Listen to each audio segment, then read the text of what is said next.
My father tried bragging to his friends that he raised me well despite letting my late mother abuse me daily. I called him weak, spineless, and pathetic in front of everyone, and now the whole family has exploded. Posted by you/Artistic Minute 4365. My father has always been against any confrontation or arguments. He is extremely passive, refuses to stand up for himself, and avoids any conflict. If someone isn't paying attention while walking and bumps into him, he insists it's his own fault. If his employer messed up his salary, he wouldn't bother fixing it. If a mechanic didn't properly repair his car, he would just accept it as is. This unfortunately resulted in a tumultuous childhood with my insanely narcissistic mother. She controlled his every move. She got him to quit his job and become a stay-at-home dad. She had him do every chore. She insulted him at every step. She cheated on him relentlessly and even brought affair partners into our home. She enjoyed making his life miserable every day, and he never questioned it. My extended family, God bless them, were there for me as much as they could be. They tried for years to make my father leave, but he never budged. When she directed her anger at me, in the form of screaming, insulting, or general demeaning, my father never once found the guts to stand up for me or support me. When I was a kid, if I cried to my dad about something my mom did or said to me, he would sweep it under the rug or insist I forget about it. He would even try to justify it. As I grew older, it really set in for me how messed up this was. My mother gladly kicked me out of the house when I was 18, and my father just sat there looking sullen. He didn't say a damn thing. I joined the Air Force almost immediately and got stationed on the other side of the country. The dynamic was awful, and I could have easily gone down the incel route if not for therapy and the amazing people I met along the way. It took years for me to get into a better mental space. I was filled with hatred. My mother left my father 2 years after I got stationed and utterly destroyed him in the divorce. She was unalived a year later in a DUI with one of her affair partners. I took a lot of joy in hearing that it took her hours to unalive, and that's when I knew I really needed help to process things. I'm almost 30 now, have a girlfriend who is perhaps the best thing to ever happen in my life, and she fully understands the situation with my family. I have learned not to allow myself to be consumed with anger and resentment by my past, or so I thought, and instead put that energy toward my future. I have been extraordinarily low contact, nearly no contact, with my father since I left. As much as I try, I cannot make that connection with him. I recently went to a family reunion and brought my girlfriend with me. My father was there since it was his side of the family. They have many issues with him, but he's family, so whatever, I guess. I made sure to avoid him. I was chatting with my uncles when I heard my father talking in the background. He was discussing how a co-worker of his was going through a divorce after discovering his wife was having an affair and was positioned to have a very favorable outcome. My father remarked that his co-worker should work to forgive his wife and, in his own words, set a good example for unity and forgiveness, and how he believed he had set a great example for me in that regard. I swear it was like a switch went off in my head, and I was mentally back to being that rage-filled 18-year-old.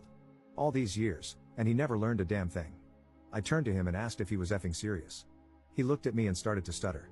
I know the next minute was pure word vomit, and I can't relay it perfectly, but to sum it up, I shouted that he was a pathetic father, a pathetic man, that his family all knows he's a disgrace of a human being who would rather let his son be treated like crap than defend him because he's a effing coward. No one would ever see him as an example to live by, his wife would rather sleep with half the neighborhood than even touch him, and he should never ever believe anyone respects him.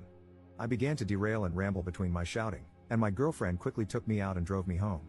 It was insane how quickly being away from him made me feel better. She just held me when we got back and told me it was okay. Again, she's the best thing to ever happen to me. I was ashamed of how I lost it and am now going to resume therapy, that's a given. However, I'm glad I finally unloaded what always needed to be said onto him. Extended family is pretty mixed in their reactions. His brothers, my uncles, said it was time for him to hear it from me. My grandparents are pissed that I did it in front of the entire extended family, with some saying I should have done it behind closed doors instead of in front of everyone. Relevant comments. Commenter. All I can say, based on your post and this interaction, is that your anger is deeply misguided. You're failing to recognize the truly horrifying thing. You're behaving like the very mother you should actually hate. Ops response.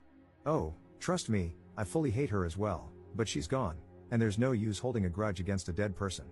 I had hoped, though, that after his son made him an outsider in his life, his family openly joked to his face about his failings as a father, his ex-wife drained him of everything and left him starting over in a one-bedroom apartment, and his friends slowly left him one by one out of embarrassment, that maybe, just maybe, he would have had at least one moment to reflect and consider that he should have done things differently. Update 2 days later.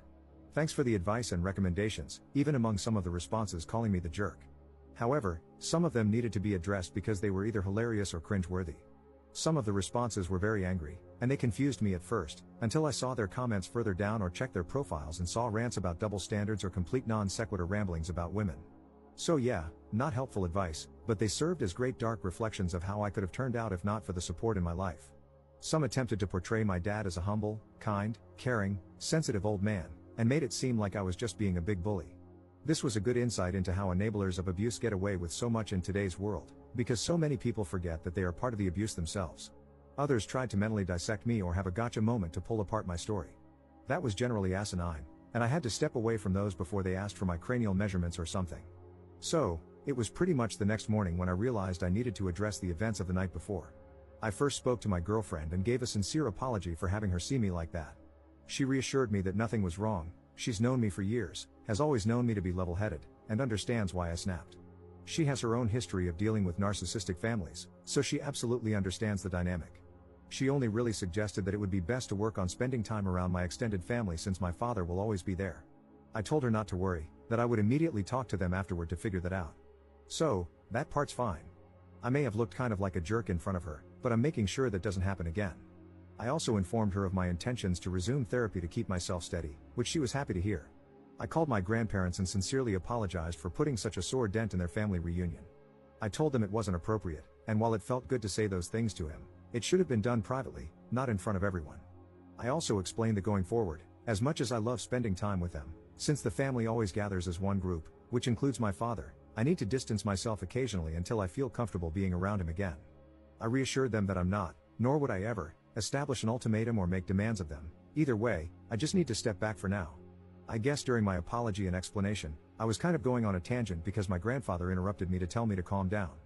He explained that after I left, people started to separate or slowly leave, and eventually, they were able to talk to my father one-on-one. Apparently, seeing me freak out led to my grandmother having a mini freak out of her own when she spoke to my father, which resulted in her kicking him out. While I have a great relationship with both of my grandparents, my grandmother has always been extra protective of me, so seeing me that way must have set off a fire in her. My grandfather then said that it's become a bit of an open family secret that my father is failing. His brothers taunt him about it, and they generally don't have a great relationship with him, while for my grandparents, it's always been uneasy. But seeing me the other day and how much it still affects me has really clicked for a lot of people that the situation was truly bad. They began to apologize, saying they were sorry if they didn't do enough, to which I very adamantly responded that they did more than anyone could have expected. It got very emotional for a minute, but it culminated in them telling me that they've decided to distance themselves from my father for the time being. They've given him the ultimatum that unless he does some deep introspection and regularly goes to therapy, that distance may become permanent. My extended family, I've been told, are going to try and reach out or call, but I asked my grandparents to relay to them that it's not necessary, and that I'm fine and sorry for ruining the day. Once again, they told me I shouldn't apologize for being hurt.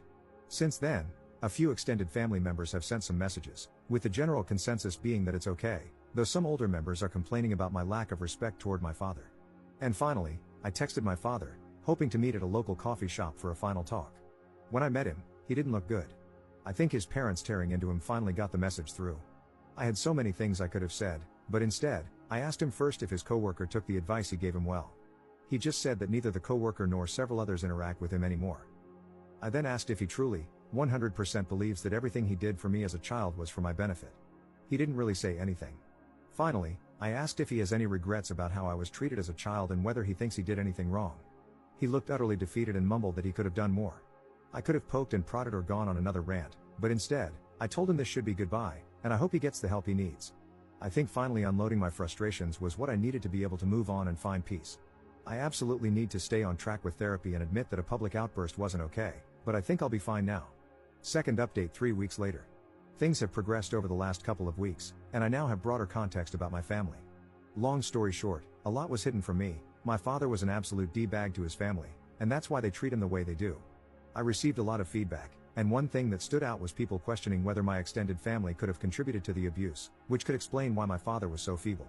Since I've been trying to work on my relationship with my family, I figured it was time to ask the hard questions before going further.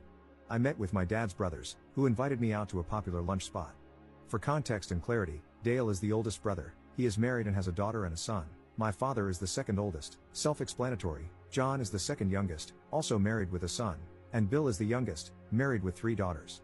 So, we met up, and I ripped the band-aid off by asking about my father growing up, what he was like beyond the basics I knew, and what's really going on with their relationship. Dale sighed and basically summed up that, besides what I already know, there's a lot of backstory I'm unfamiliar with that they never shared because it was never the right time or place. What I've always known is that my father was fairly normal when he was young. He was a little shy but fantastic academically, played sports occasionally, and had a close-knit relationship with his brothers. However, everything started going downhill when he met my mom during his junior year of high school. What I didn't know was that my father was a guiding figure for his two younger brothers and was generally seen as one of the nicest people, with a bright future ahead of him. My grandparents adored him, and he even became a bit of a golden child, but no one minded because of how well he treated everyone. The reason his family doesn't respect him now is due to how his behavior changed once my mother became attached to him. It started out simply: my mother acted rude and distant toward the family. They weren't huge fans of her, but since my father loved her, they tolerated it. She became possessive, slowly isolating my father and convincing him to give up his ambitions and goals. The family grew concerned and spent a long time trying to talk to him, urging him to leave her. My father didn't budge and began lashing out at them. When I was born, my extended family tried to approach my father about my mother's attitude. My father became angry and even threatened to report them for harassment. He was in complete denial about her behavior. When Dale's wife was struggling with fertility issues, my mother sent her appalling and cruel messages. Furious, Dale confronted my father, but instead of defending his sister-in-law, my father told Dale to drop it and even justified my mother's behavior. Dale punched him, and the situation nearly involved the police. From that point on, Dale hated him. John grew to despise my father when my mother insulted his son, who has mild physical disabilities. Instead of defending John's son, my father made a joke about what she said, which solidified John's hatred for him. Finally, Bill, who had always idolized my father, tried to tell him that my mother had made a pass at him and urged him to get a divorce. My father's response was a furious call filled with hate and words that completely severed their relationship. To sum it all up, the more time my father spent with my mother, the more he began to mirror her attitude. When my family saw signs of abuse toward me and tried to intervene, my father threatened to lie and accuse them of worse things.